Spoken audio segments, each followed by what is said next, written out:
हमेशा जिंदा दिल और खुशमिजाज रमा को अंदर आकर चुपचाप बैठ देखकर चित्रा से रहा नहीं गया। पूछ बैठी, क्या बात है रमा? अभिनव की वजह से परेशान हूँ। क्या हुआ है अभिनव को? वह डिप्रेशन का शिकार होता जा रहा है। पर क्यों और कैसे? उसे किसी ने बता दिया है कि अगले 2 वर्ष उसके लिए अच्छे नहीं रहेंगे।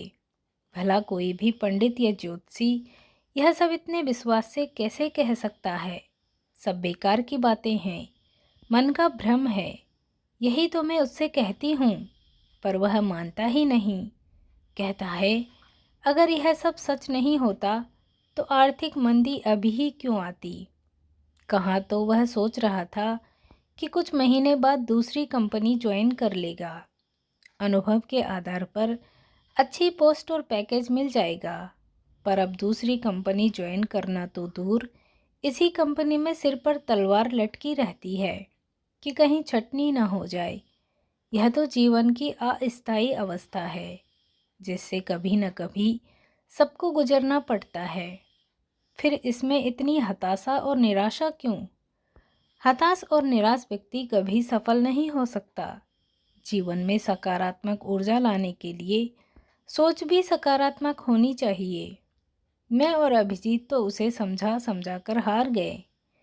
रमा बोली, तेरे पास एक आस लेकर आई हूँ। तुझे मानता भी बहुत है। हो सकता है तेरी बात मानकर शायद मन में पाली गृहस्थी को निकाल बाहर फेंक दे। तू चिंता मत कर, चित्रा बोली। सब ठीक हो जाएगा। मैं सोचती हूँ कि कैसे क्या कर सकती हूँ। घर आने पर रमा द्वारा कही बातें चित्रा ने विकास को बताई तो वह बोले, आजकल के बच्चे जरा जरा सी बात को दिल से लगा बैठते हैं। इसमें दोष बच्चों का भी नहीं है। दरअसल आजकल मीडिया या पत्रिकाएं भी इन अंधविश्वासों को बढ़ाने में पीछे नहीं है। अगर ऐसा नहीं होता तो विभिन्न चैनलों पर गुरु मंत्र, आपके तारे, तेज तारे, ग्रह नक्षत्र जैसे कार्यक्रम प्रसारित न होते तथा पत्रिकाओं के कॉलम ज्योतिषी घटनाओं तथा उन पर उनका विभिन्न राशियों पर प्रभाव से भरे नहीं रहते। विकास तो अपनी बात कहकर अपने काम में लग गए, पर चित्रा का किसी काम में मन नहीं लग रहा था। बार बार रमा की बातें उसके दिलो दिमाग में घूम रही थी। वह सोच नहीं पा रही थी कि अपनी अभिन्न सखी की समस्या का समाधान कैसे करे। बच्चों के दिमाग में एक बात घुस जाती है तो उसे निकालना इतना आसान नहीं होता। उनकी मित्रता आज की नहीं 25 वर्ष पुरानी थी। चित्रा को वह दिन याद आया जब वह एक कॉलोनी में लिए अपने नए घर में आई थी। एक अच्छे पड़ोसी की तरह रमा ने चाय नाश्ते से लेकर खाने तक का इंतजाम करके उसका काम आसान कर दिया था। उसके मना करने पर बोली, दीदी अब तो हमें सदा साथ साथ रहना है। यह बात अक्सर से सही है कि एक अच्छा पड़ोसी सब रिश्तों से बढ़कर है। मैं तो बस इस नए रिश्ते को एक आकार देने की कोशिश कर रही हूँ। और सच, रमा के व्यवहार के कारण कुछ ही समय में उससे चित्रा की गहरी आत्मीयता कायम हो गई। उसके बच्चे शिवम और सुहासिनी तो रमा के आगे पीछे घूमते रहते थे और वह भी उनकी हर इच्छा पूरी करती। यहाँ तक कि उसके स्कूल से लौटकर आने तक वह उन्हें अपने पास ही रखती। रमा के कारण वह बच्चों की तरफ से निश्चिंत हो गई थी, वरना इस घर में शिफ्ट करने से पहले उसे यही लगता था कि कहीं इस नई जगह में उसकी नौकरी की वजह से बच्चों को परेशानी न हो। विवाह के 11 वर्ष जब रमा गर्भवती हुई तो उसकी खुशी की सीमा न रही। सबसे पहले यह खुशखबरी चित्रा को देते हुए उसकी आंखों में आंसू आ गए। बोली, दीदी न जाने कितने प्रयत्नों के बाद मेरे जीवन में यह खुशनुमा पल आया है। हर तरह का इलाज करा लिया, डॉक्टर भी कुछ समझ नहीं पा रहे थे क्योंकि हर जांच सामान्य ही निकलती। हम निराश हो गए थे। मेरी सास तो इन पर दूसरे विवाह के लिए जोर डालने लगी थी। पर इन्होंने किसी की बात नहीं मानी। इनका कहना था कि अगर बच्चे का सुख जीवन में लिखा है तो हो जाएगा, नहीं तो हम दोनों ऐसे ही ठीक हैं। वह जो नाराज होकर रह गई तो दोबारा लौटकर नहीं आई। आंख के आंसू पोंछकर वह दोबारा बोली, दीदी आप विश्वास नहीं करोगी, कहने को तो यह पढ़े लिखे लोगों की कॉलोनी है, पर मैं इन सब के लिए अशुभ हो चली थी। किसी के घर बच्चा होता या कोई शुभ काम होता तो मुझे बुलाते ही नहीं थे। एक आप ही हैं जिन्होंने अपने बच्चों के साथ मुझे समय गुजारने दिया। मैं कृतज्ञ हूँ आपकी। शायद शिवम और सुहासिनी के कारण ही मुझे यह तोहफा मिलने जा रहा है। अगर वे दोनों मेरी जिंदगी में नहीं आते तो शायद मैं इस खुशी से वंचित ही रहती। उसके बाद तो रमा का सारा समय अपने बच्चे के बारे में सोचने में ही बीतता। अगर कुछ ऐसा वैसा महसूस होता तो वह चित्रा से शेयर करती और डॉक्टर की हर सलाह मानती। धीरे धीरे वह समय भी आ गया जब रमा को लेबर पेन शुरू हुआ तो अभिजीत ने उसका ही दरवाज़ा खटखटाया था। यहाँ तक कि पूरे समय साथ रहने के कारण नर्स ने भी सबसे पहले अभिनव को चित्रा की गोद में ही डाला था। वह भी तब जब अभिनव को यह कहते हुए उसकी गोद में डाल जाती, दीदी मुझसे यह संभाला ही नहीं जाता, जब देखो तब रोता रहता है, कहीं इसके पेट में तो दर्द नहीं हो रहा है या बहुत शैतान हो गया है। अब आप ही संभालिए, या तो यह दूध ही नहीं पीता है, थोड़ा बहुत पीता है तो वह भी उलट देता है। अब क्या करूं? हर समस्या का समाधान पाकर रमा संतुष्ट हो जाती। शिवम और सुहासिनी को तो मानो कोई खिलौना मिल गया। स्कूल से आकर जब तक वे उससे मिल नहीं लेते तब तक खाना ही नहीं खाते थे। वह भी उन्हें देखते ही ऐसे उछलता मानो उनका ही इंतजार कर रहा हो। कभी वे अपने हाथों से उसे दूध पिलाते तो कभी उसे प्रेम में बिठाकर पार्क में घुमाने ले जाते।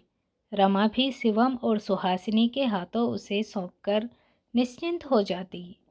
धीरे धीरे रमा का बेटा चित्रा से इतना हिल मिल गया कि अगर रमा उसे किसी बात पर डांटती तो मौसी मौसी कहते हुए उसके पास आकर माँ की ढेरों शिकायत कर डालता और वह भी उसकी मासूमियत पर निहाल हो जाती। उसका यह प्यार और विश्वास अभी तक कायम था। शायद यही कारण था कि अपनी हर छोटी बड़ी खुशी वह उसके साथ शेयर करना नहीं भूलता था। पर पिछले कुछ महीनों से वह उसमें आए परिवर्तन को नोटिस तो कर रही थी, पर यह सोचकर ध्यान नहीं दिया कि शायद काम की वजह से वह उससे मिलने नहीं आ पाता होगा। वैसे भी एक निश्चित उम्र के बाद बच्चे अपनी ही दुनिया में रम जाते हैं तथा अपनी समस्याओं के हल स्वयं ही खोजने लगते हैं। इसमें कुछ गलत भी नहीं है। पर रमा की बातें सुनकर आश्चर्यचकित रह गई।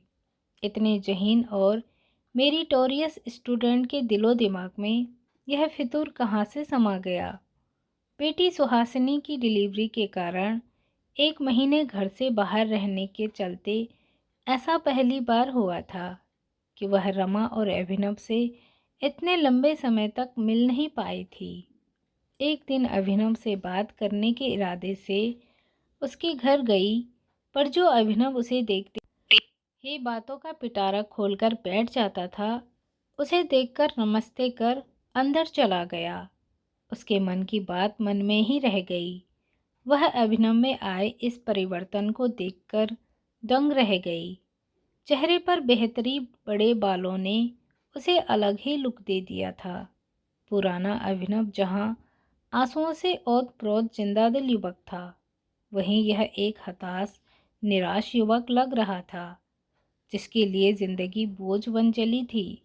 समझ में नहीं आ रहा था कि हमेशा हंसता खिलखिलाता रहने वाला तथा दूसरों को अपनी बातों से हंसाते रहने वाला लड़का अचानक इतना चुप कैसे हो गया।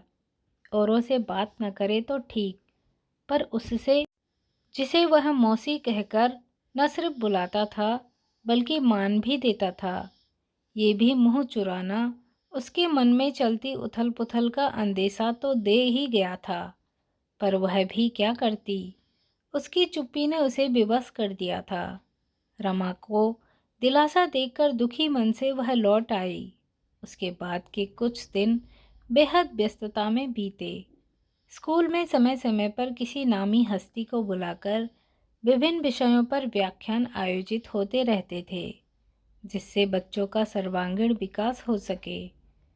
इस बार का विषय था व्यक्तित्व को आकर्षण और खूबसूरत कैसे बनाएं। विचार व्यक्त करने के लिए एक जानी मानी हस्ती आ रही थी। आयोजन को सफल बनाने की जिम्मेदारी मुख्य अध्यापिका ने चित्रा को सौंप दी। हॉल को सुनियोजित करना, नाश्ता पानी की व्यवस्था के साथ हर क्लास को इस आयोजन की जानकारी देना, सब उसे ही संभालना था। यह सब वह सदा करती आई थी, पर इस बार न जाने क्यों वह असहज महसूस कर रही थी। ज़्यादा सोचने की आदत उसकी कभी नहीं रही। जिस काम को करना होता था उसे पूरा करने के लिए पूरे मनोयोग से जुट जाती थी और पूरा करके ही दम लेती थी। पर इस बार स्वयं में वैसी एकाग्रता नहीं ला पा रही थी। शायद अभिनव और रमा उसके दिलो दिमाग में ऐसे छा गए थे कि वह चाहकर भी न उनकी समस्या का समाधान कर पा रही थी और न ही इस बात को दिलो दिमाग से निकाल पा रही थी। आखिर वह दिन आ ही गया।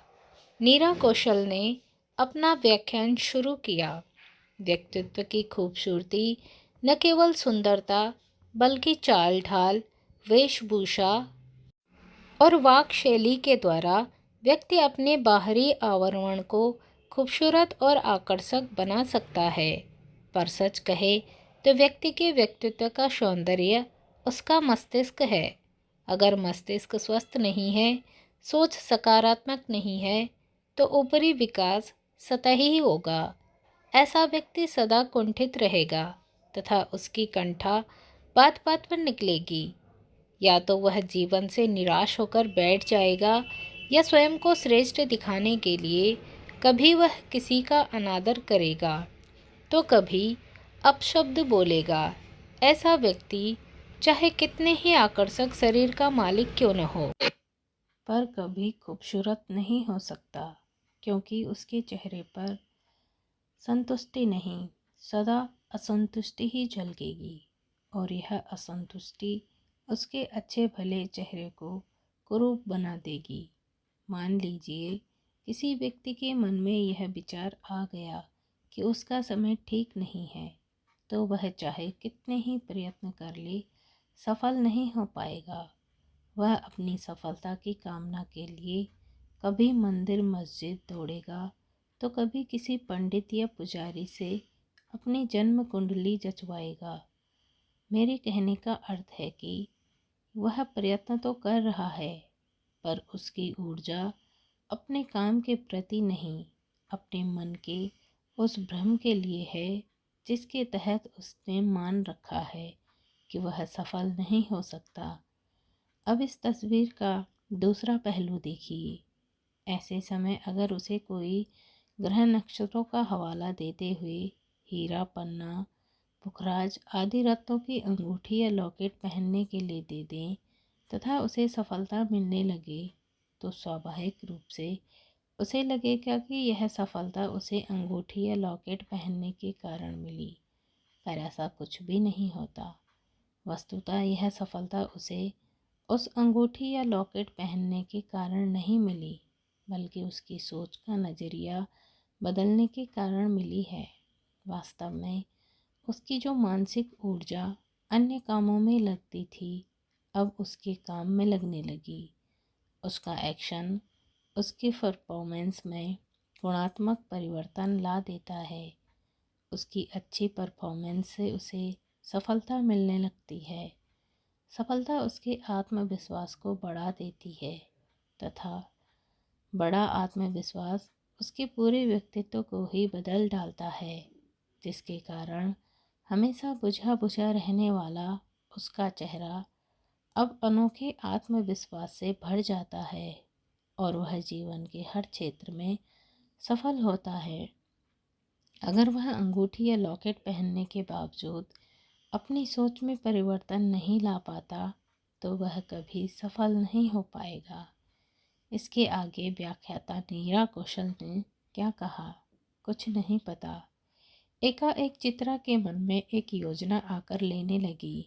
न जाने उसे ऐसा क्यों लगने लगा कि उसे एक ऐसा सूत्र मिल गया है जिसके सहारे वह अपने मन में चलते द्वंद्व से मुक्ति पा सकती है, एक नई दिशा दे सकती है जो शायद किसी के काम आ जाए। दूसरे दिन वह रमा के पास गई तथा बिना किसी लागल पेट की उसने अपने मन की बात कह दी। उसकी बात सुनकर वह बोली, लेकिन अभिजीत इन बातों को बिल्कुल नहीं मानने वाले। वह तो वैसे ही कहते रहते हैं। न जाने क्या फितूर समा गया है इस लड़के के दिमाग में। काम की हर जगह पूछ है। काम अच्छा करेगा तो सफलता तो स्वयं मिलती जाएगी। तो क्या करना होगा? मेरी जान पहचान के एक पंडित हैं, मैं उनको बुला लेती हूँ। तुम बस अभिनव और उसकी कुंडली लेकर आ जाना, बाकी मैं संभाल लूँगी। मैं भी कहाँ मानती हूँ इन सब बातों को, पर अभिनव के मन का फितूर तो निकालना ही होगा। बस इसी के लिए एक छोटा सा प्रयास करना चाहती हूँ। तो क्या करना होगा? मेरी जान पहचान के एक पंडित हैं, मैं उनको बुला लेती हूँ। तुम बस अभिनव और उसकी कुंडली को लेकर आ जाना। और दूसरे दिन सुबह पंडित जी आए। हमने विधि विधान से पूजा करवाई और अभिनव की कुंडली पंडित जी को दिखाई। पंडित जी ने कुंडली को देखते ही बोला, यह कुंडली तो बहुत अच्छी है। इस कुंडली का जो जातक है बहुत यशस्वी तथा उच्च प्रतिष्ठित होगा। हाँ, थोड़ा मंगल ग्रह अवश्य कुछ रुकावट डाल रहा है, पर परेशान होने की बात नहीं है। इसका भी समाधान है। खर्च के रूप में 501 रुपये लगेंगे। सब ठीक हो जाएगा। आप ऐसा करें, इस बच्चे के हाथ में मुझे 501 का दान करा दें। प्रयोग चल निकला। एक दिन रमा बोली, चित्रा तुम्हारी योजना कामयाब रही। अभिनव में आश्चर्यजनक परिवर्तन आ गया। जहाँ कुछ समय पूर्व हमेशा निराशा में डूबा बुझी बुझी बातें करता रहता था, अब वहीं संतुष्ट लगने लगा है।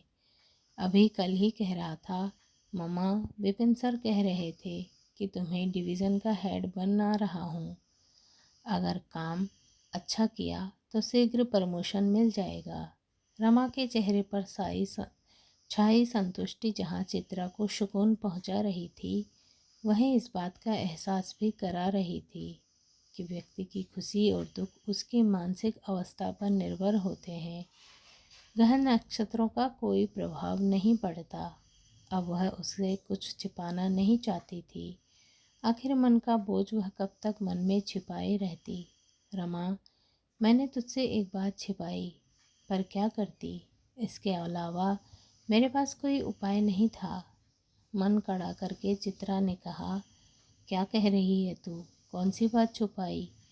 मुझे कुछ समझ में नहीं आ रहा है। दरअसल उस दिन तथाकथित पंडित ने जो तेरे और अभिनव के सामने कहा, वह मेरे निर्देश पर कहा था। वह कुंडली बाँचने वाला पंडित नहीं, बल्कि मेरे स्कूल का ही एक अध्यापक था, जिसे सारी बातें बताकर मैं मदद मांगी थी, तथा वह भी सारी घटना का पता लगने पर मेरा साथ देने को तैयार हो गया था।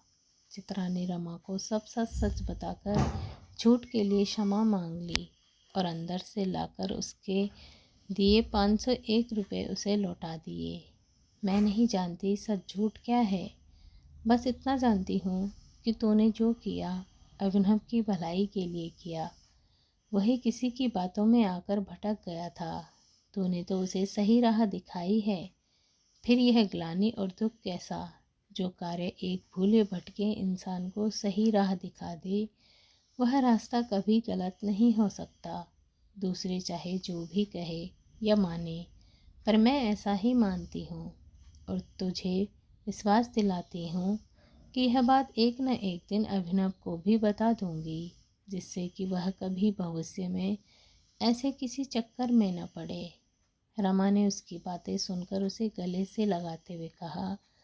रमा की बात सुनकर चित्रा के दिल में एक भारी बोझ उठ गया।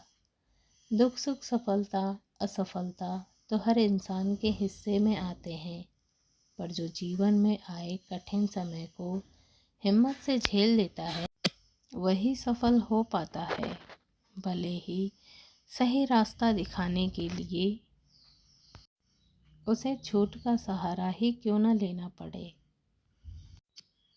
पर उसे इस बात की संतुष्टि थी कि वह अपने मकसद में कामयाब रही। दोस्तों, अपनी कामयाबी या अपनी खुशी के लिए किसी भी ऐसे पंडितों के चक्कर में ना पड़े जो आपको गलत रास्ता दिखाएं। सूझबूझ से काम लें व अपने शिक्षा का सदुपयोग करें। ऐसे ही किसी ओझों के चक्कर में न पड़े। तो मिलते हैं अगली कहानी में। आई होप आपको स्टोरी पसंद आई होगी, तो चैनल को सब्सक्राइब करना ना भूलें। मिलते हैं अगली स्टोरी में। तब तक के लिए बाय। धन्यवाद। Thanks for watching. दोस्तों, आप स्टोरी सुनते तो हैं लेकिन चैनल को सब्सक्राइब करके नहीं जाते, स्टोरी को लाइक नहीं करते। कोई अच्छा सा कमेंट करके ज़रूर दें ताकि मुझे भी एक मोटिवेट मिले आगे से आपके लिए ऐसे ही अच्छी और शिक्षाप्रद कहानियाँ बनाने का।